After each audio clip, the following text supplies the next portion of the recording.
ka'aa itti adeemna jedhe Yesuus Kiristoos utuu kara du'aan naqiniin dura. Ka'aa itti adeemna jechi kuni jecha dhaadannoo of keessaa qabudha.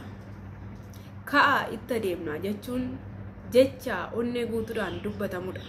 Yesuus Kiristoosis maarree onnee guutuudhaan dubbate ka'aa itti adeemna jechuudhaan du'atti adeeme du'a isa ilmaan namootaa yaaddesse, du'a isa ilmaan namootaa rakkise, cubbuu isa dhala namaa akkasittiin tola hojjechiifatu, isa du'aaf karaa ittiin qopheessu, dhiphinaaf rakkina yaaddoo dhala namaa irra ture kan dhalli namaa humna isaatiin danda'e ofirraa baasuu hin dandeenye sana dhaaba Getesemaanee keessatti walitti sassaabuudhaan, walitti guuruudhaan, ofii isaa irratti baachuudhaan dhaaba Golgootaa iddoo jedhamutti immoo gaaricha irratti achitti fannoo irratti ol fuudhee waliin ba'uudhaan cubbuu keenya isa nu yaaddesse sana fannoo qaraanioo irratti waraanuudhaan du'aa fi aangoo du'aa warra bantii samii kana keessaa humna qabna jedhan achirratti salphisee isaan agarsiisuudhaan bu'ee garaasii ol keessa guyyaa 3 fi halkan 3 buluudhaan qulfiisii ol harkaa fuudhuudhaan waan sii ol fakkaatu achitti salphisuudhaan qulfii inni harkaa qabu immoo harkaa fuudhee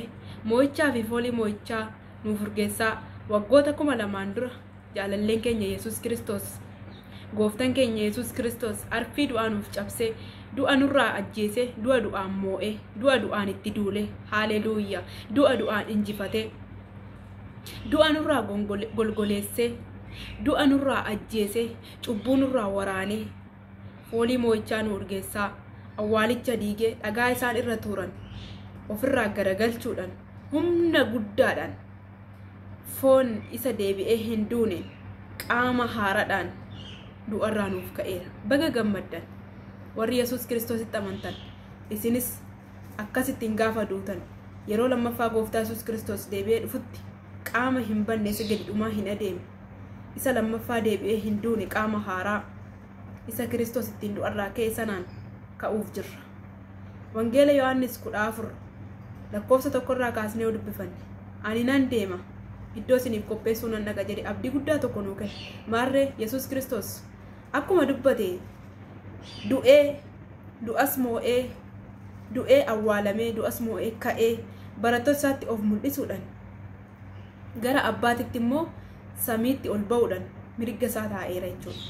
Nus immoo mirga abbaatii teessoo qabna, mirga abbaatii iddoo qabna. Iddoon ani jiraadhu akka jiraattaniif deebi'ee dhufetan gara kootti fudhadhaa jedhe. Yesuus Kiristoos immoo deebi'ee hin dhufa lammaffaa. Yoo lammaffaa deebi'ee dhufutti warra isatti amanan kan ammoo jireenya bara baraa iddoo boqonnaa qopheesseef sanatti akka isaan haara galfatanii fudhachuu dhufa. Warri immoo isatti hin amanin firdiin itti faradamuudhaaf deebi'ee dhufa. Yesuus Kiristoos yeroo tokkicha dhiphateera amma immoo yeroo dhufu kana firdiidhaaf deebi'ee dhufa. Warri itti hin amanin gooftaa Yesuus Kiristoos itti amanaa jireenya bara baraa argattu. Warri itti amantan immoo gonfoo san bira ga'uudhaaf jabaadhaa dhaabbadhaa.